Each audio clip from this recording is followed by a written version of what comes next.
समान, हम हमारा हक मांगते, नहीं किसी से भीख मांगते, और हम हमारा हक मांगते। नहीं किसी से भीख मांगते। हाँ,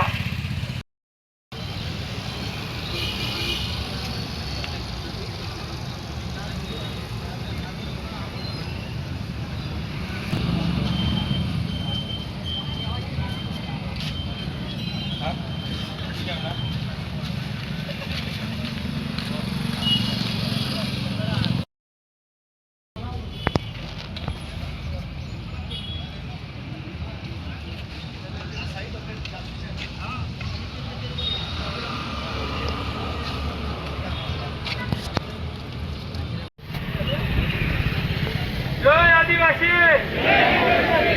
તો આજે આપણે દરેક માણસ કઈ ને કઈ કામમાં ગૂંચવાયેલા હા, પોતાના ખેતીના ધંધા હા કે પોતાનો પ્રાઇવેટ કાંઈ પણ જો કોઈ પણ પ્રકારનો ફેરફાર થાય તો 135 પક્ષકારોને નોટિસ બજાવવી જ પડે, ફરજિયાત.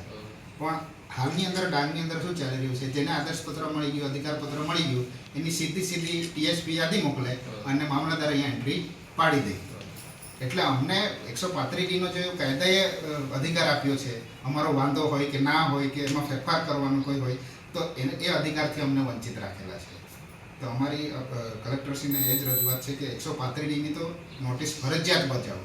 પછી એનો નિર્ણય તમે કેવી રીતે લેશો એ સરકાર પાસે તમે માર્ગદર્શન માગી શકો, પણ 135 નોટિસ પણ બજાવવામાં આવતી નથી.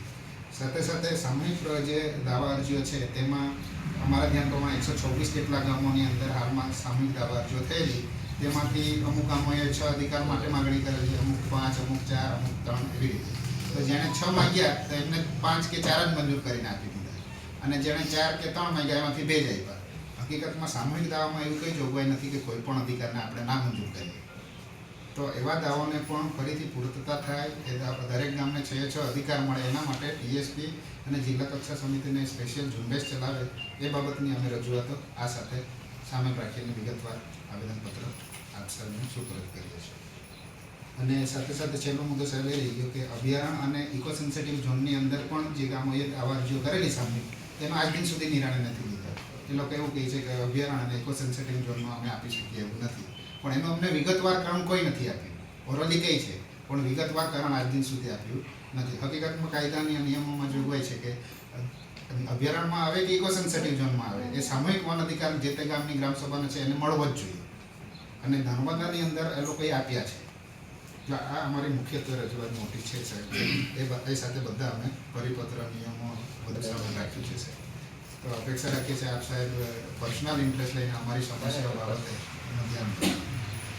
શેરડી કામદારો છે, મજૂરો છે, એની સમસ્યાને લઈને અમે 2 અલગ અલગ આવેદનપત્ર સુપ્રત કરીએ છીએ. હાલનું આ વન અધિકાર કાયદા હેઠળનું જે આવેદનપત્ર છે એમાં આજે ખાસ અમારી અપેક્ષા એ હતી કે કલેક્ટરશ્રીને સાથે વાતચીત કરીએ તો અમલીકરણ પ્રક્રિયામાં સીધી રીતે અસર થાય તેમ હતું, પરંતુ સંજોગો અસર કલેક્ટરશ્રી પણ નથી, ડીડીઓ પણ નથી.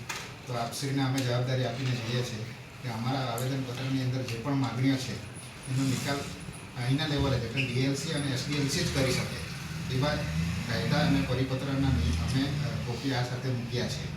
તો કલેક્ટરશ્રી પોતે અભ્યાસ કરીને અમારી આ સમસ્યાઓનો દિન 30માં ગમે તે રીતે નિકાલ લાવે એ માટેની ખાસ અમારી રજૂઆત છે. એમાં આપ સાહેબને પણ અમે ધ્યાન દોરવા માગીએ છીએ જેથી કરીને આપ નામદાર કલેક્ટરશ્રીનું ધ્યાન દોરી શકો. મુખ્યત્વે અમારી વ્યક્તિગત દાવા અરજીઓ બાબતે વર્ષોથી પડતર સમસ્યા એવી છે કે 2013ની અંદર એટલે 2010થી 13ની અંદર જે દાવા ઇમેજરીને આધારે થયા. હવે એ જે બાયસેગ ઇમેજરી હતી ત્યાં ગાંધીનગર બેસીને એજન્સીએ તૈયાર કરેલ નકશાના આધારે જે તે વ્યક્તિને પ્લોટ મંજૂર કરીને આપી દીધા. હવે એમાં ઓછું ક્ષેત્રફળ જેને મળ્યું એમણે રિવિઝન અરજીઓ કલેક્ટરશ્રીને દાખલ કરી છે, 2013થી દાખલ કરી છે. પરંતુ એ રિવિઝન અરજીઓનો આજ દિન સુધી કોઈ અમને જવાબ નથી મળ્યો કે કોઈ હકારાત્મક ઉપલી કક્ષાએથી પણ અમને જવાબ મળ્યો નથી. હકીકતમાં એનું નિવારણ અહીંની જિલ્લા કક્ષા સમિતિ લાવી શકે તેમ છે. સાથે સાથે બીજું એવું થયેલું કે અમારો 1 કે 2થી વધારે પ્લોટોની અંદર પણ જ ખેતીની કરતા હતા અમે, પણ શું થયું એક જ પ્લોટની અરજી અમારી માન્ય રાખીને અમને આદેશપત્ર આપી દીધા.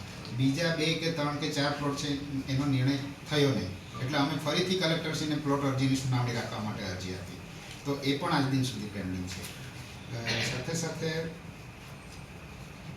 હવે હાલના પરિસ્થિતિની અંદર પ્રક્રિયા એ ચાલે છે કે બધાનું જે નામંજૂર કેસો છે એમને ગીર ફાઉન્ડેશન ગાંધીનગરને આ બધા ડેટા મોકલીને અભિપ્રાયો મંગાવવામાં આવે છે, અને SDLCની અંદર અભિપ્રાય આવે એટલે જિલ્લા કક્ષા સમિતિ જે તે દાવાનો નિર્ણય કરે છે.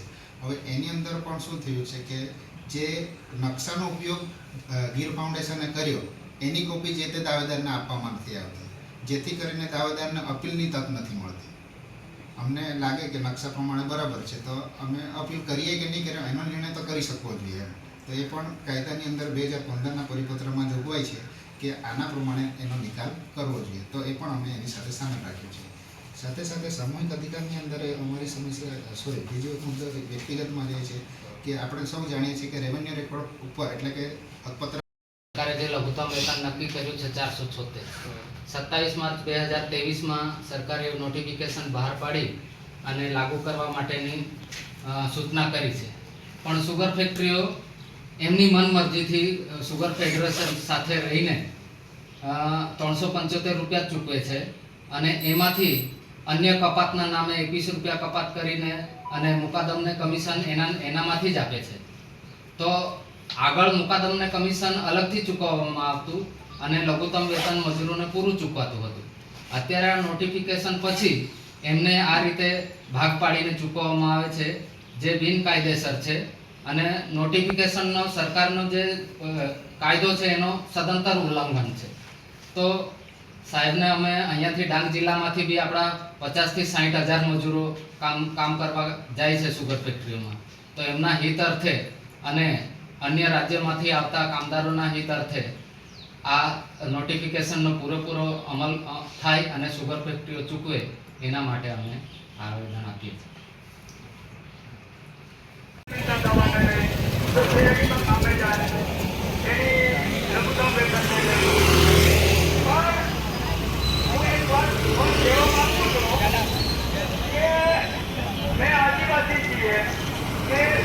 पूरा देश में 7-8 राज्यों में आदिवासी है. अरे आपने हर सरकार धरना प्रदर्शन आपने कहते हैं कि भाई हमारे तो राज्य ने अलग बनाओ. गांव से साबरकांठा अंबाजी सुधी जो हमारी आदिवासी पट्टी है એની એ જ હાલત છે. આ આખી પટ્ટી આ સુરત બરોડા દાહોદના મજૂરોને બધું સુરત બરોડામાં ડુંગરપુર બાંસવાડા જેની બી એ જ હાલત છે. તમે મહારાષ્ટ્ર જોઈ લો, જ્યાં આદિવાસી છે નંદુરબાર ધોળિયા નાસિક એની બી એ જ હાલત છે. પછી MP ના આદિવાસીઓને જોઈ લો, જે અલીરાજપુર બરવાની શાકવા પૂરા ટ્રાઇબલ બેલ્ટમાં આદિવાસી બેલ્ટમાં જોઈ લો તમે, ચાહે રાજસ્થાન રાજ્ય હોય કે ગુજરાત રાજ્ય હોય કે મધ્યપ્રદેશ રાજ્ય હોય કે મહારાષ્ટ્ર રાજ્ય, એટલે બધા આદિવાસીઓ જાગ્યા છે. અને આપણે નોજવાનોને જાગવું પડશે. આજે તમે 12 વર્ષના જો જવાનીઓ છે એ સરકાર બદલી નાખી. તમે સમજી લો કે તમને રોડ પર ત્યારે જ આપણું ભલું થવાનું છે. નહીં તો થોડા ઘણા બચી ગયા છે, આપણે ખેતીવાડી કરીએ એને બી કંઈક શહેરોમાં મજૂરી કરવા જવું પડશે. એ મજૂર જ બનાવવાના. જેટલી સરકારી યોજનાઓ જેટલી સરકારો આવી છે એ બધાએ શોષણ કીધું છે આદિવાસીઓ. અગર સરકારો આજે 75 વર્ષ થયા છે, અગર આદિવાસીઓ માટે ભલું કરતી સરકારની યોજના શહેરના વહીવટદારને મળીને પણ અમારી આ સમસ્યાને ફરી એકવાર રજૂઆતો કરવાના છે. કારણ એ છે કે જિલ્લા સમિતિના સભ્ય સચિવ એ પ્રાઇઝના વહીવટદાર છે. તો હવે પછી એ 5 જણાની સમિતિ અમે પ્રયત્ન વહીવટદારને મળવા જવાના છે. તો સમય ઘણો થઈ ગયો છે, તમે પણ જે તે વાહનમાં આવ્યા હશો, બસમાં આવ્યા હશો, તમને પણ જતા સમય જશે, ચર્ચા કરવાનો થશે. તો અમે એવી ચર્ચા કરતા હતા કે આજની આપણે આ જે ધરણા સભા છે એ અહીંયા પૂરી કરીને આવનારી જે મીટિંગ આપણી હશે વહીવટદાર તરફથી જે પણ સૂચનો અમને મળે એ આપણે ચર્ચા કરીશું. બધા મંજૂર છો આ બાબતમાં? તો આજની સભા આપણે બરખાસ્ત કરીએ તો વાંધો નથી ને? તો હું વિનંતી કરું છું